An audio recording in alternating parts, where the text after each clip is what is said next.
Hey guys, number one Marmaduke fan, and this is part 2 of the Inception thesis. The first part I talked about captive hearts, and kind of the theme of these two videos is things that are annoying in some comics. You can do those things, but they will not be annoying based on your execution throughout the comic as a whole.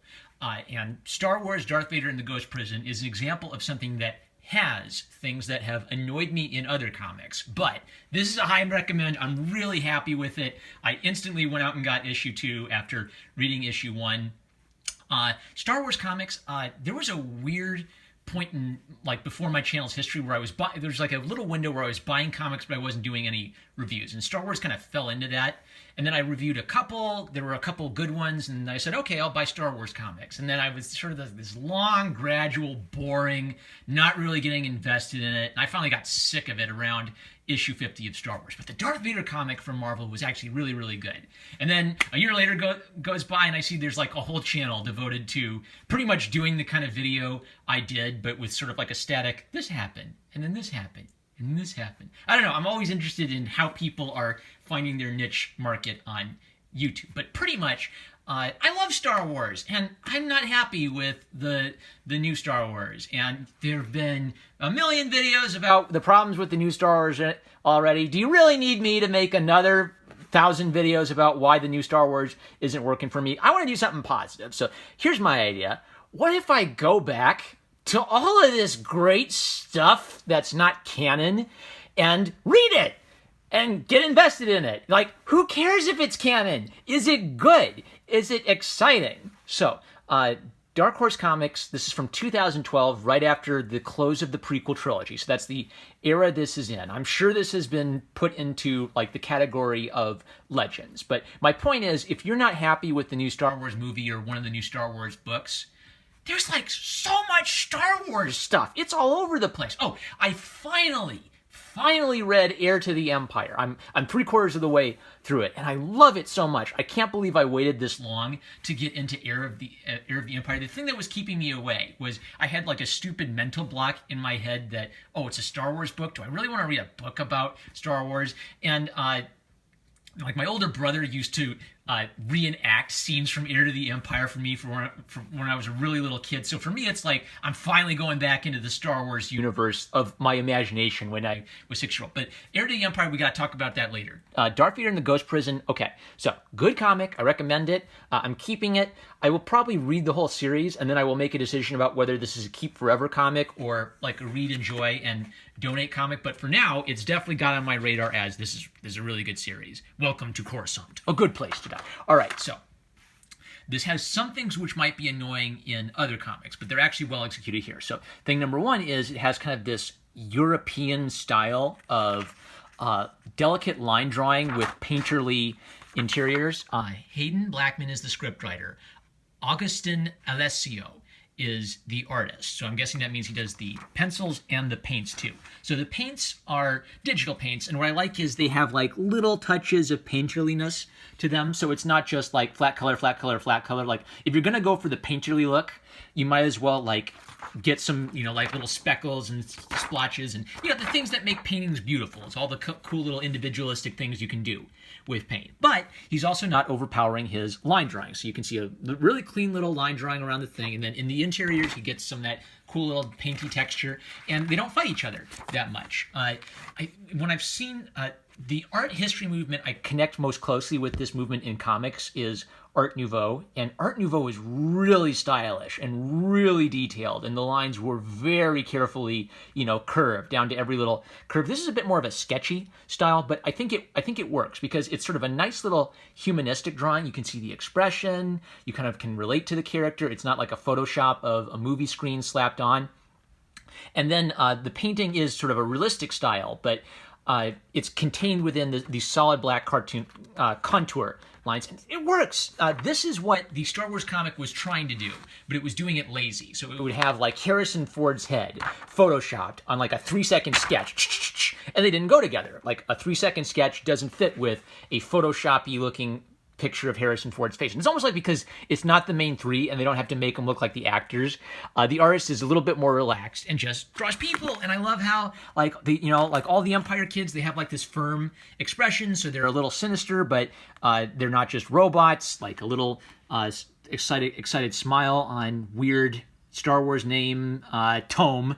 Sounds like Tom, but I guess it's Tome. So Tome has been scarred and marred somehow. He's lost a hand, and half of his face is burned off. And he's the valedictorian. He in the first graduating class of Imperial officers. Now, maybe potentially annoying thing number 2 is a long, slow build-up, which is normally the kind of thing that annoys me, but what's great about this is the writing is helping. So the writing is giving us a lot of backstory and build-up for what the Empire is like. And what's kind of being communicated is the Empire lies to its cadets. The Empire comes up with whatever propaganda message it needs to. They blamed everything on the Jedi and told these young bucks that they're going to be serving, the glorious new galactic empire. And you start to identify with them. They're on Coruscant. Coruscant is the home of the Old Republic. Just because they changed the name of it from Republic to Empire, well, you don't want to blow up Coruscant. Coruscant's your home. You still want to fight and defend Coruscant. So the Empire makes sense. That's the other thing. So this is pre everyone deciding that the Empire were Nazis, and that was that. Now, if you watch the original movies, obviously there are some Nazi motifs to the Empire. The uniforms, the stormtroopers, the marching. George Lucas made an evil empire by kind of using some of the visual motifs of Nazism. So you look at them and say, bad guy. How do you know that Darth Vader's a bad guy? He's giant, he's got black armor, and he kills people. Bad guy. That's the point. Now, in the expanded media, you get to build on these little things a bit. Is the Empire really entirely evil? Are the rebels entirely good? And you get to kind of do fan service for people who like the Empire and think it's cool. Now, today when they try to do this, people of course get offended because they say, oh no, the Empire's Nazis, you're celebrating Nazism. They don't get it. In a fictional context, it's perfectly fine for you to say, wow, cool armor, cool spaceships, cool space battles. I like the Empire. That's normal. They're not literally Nazis. They're a generic evil empire with a little bit of Nazi inspiration to their look, but that doesn't mean that you're celebrating that a historically evil ideology if you root for the Empire, because the Star Wars movies are classic, simple adventure stories. So there's this really cool ceremony where they talk about this war hero and what a awesome dude he is, and you really feel okay, but there's always the subtle writing. So you feel inspired to join the Empire as you hear his speech, but then what becomes clear is they're training these cadets really fast. They're just cranking them out and not training them nearly as well as they trained the former generation of soldiers. And so Tom goes out with his buddies. They see some beautiful alien girls, and he's going to be assigned to, I think it's Grand Moff Tarkin's fleet. Or he's Grand Moff Tarkin already. So there's this cool twisteroo where his friends lock him in a TIE fighter pilot. He wants to be a TIE fighter, but he doesn't have an arm, so obviously he'll never be allowed to fly. So they kind of promise him, hey, try out this prototype TIE fighter. I even kind of think it looks cool that it evokes the idea of a TIE fighter, but not quite.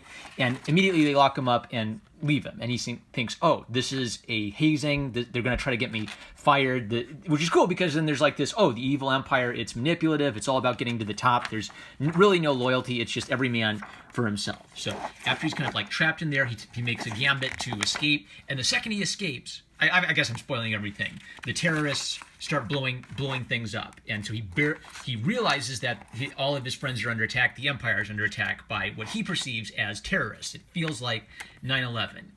Now, what I think, this is a book with Darth Vader on the cover. Darth Vader is not the main character. Tom's the main character. What is the promise here with Darth Vader on the cover? That I'm going to get a cool look at Darth Vader, right? I still haven't finished Rogue One, but I have probably watched the scene of Darth Vader just tearing through soldier after soldier after soldier 100 times, because that is such a great, that one scene is like a fantastic little capture of what makes the character of Darth Vader work. Darth Vader is a character who scares the pants off of you when you are 6 years old. If you don't watch Star Wars when you're 6 years old, Star Wars may never have that magic for you. It's really got to hit you at the right age, where you look at him and you say, oh my gosh, it's Darth Vader! Darth Vader's so scary! And then that impression never leaves you. So much of Darth Vader's character is the impact he makes visually. So all this time, we've had the Empire, they're in trouble, the terrorists are there.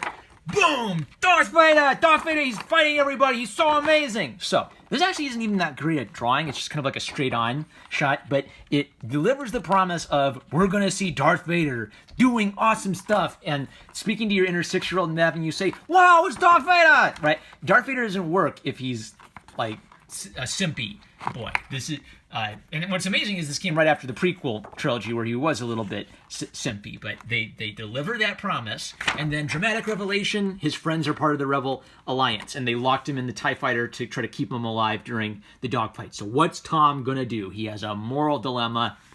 That's great. So when you think about it, there was like maybe 4 pages of action and 20 pages of setup, but the writing of the setup was all about establishing the characters, establishing the world, and kind of communicating to you that the people who serve the Empire, they actually have some good reasons to want the Empire around. They want stability. They don't want to be blown up by evil terrorists, and that's what the Rebel Alliance looks like when they're just blowing stuff up at random and killing a bunch of people who are just fresh young cadets.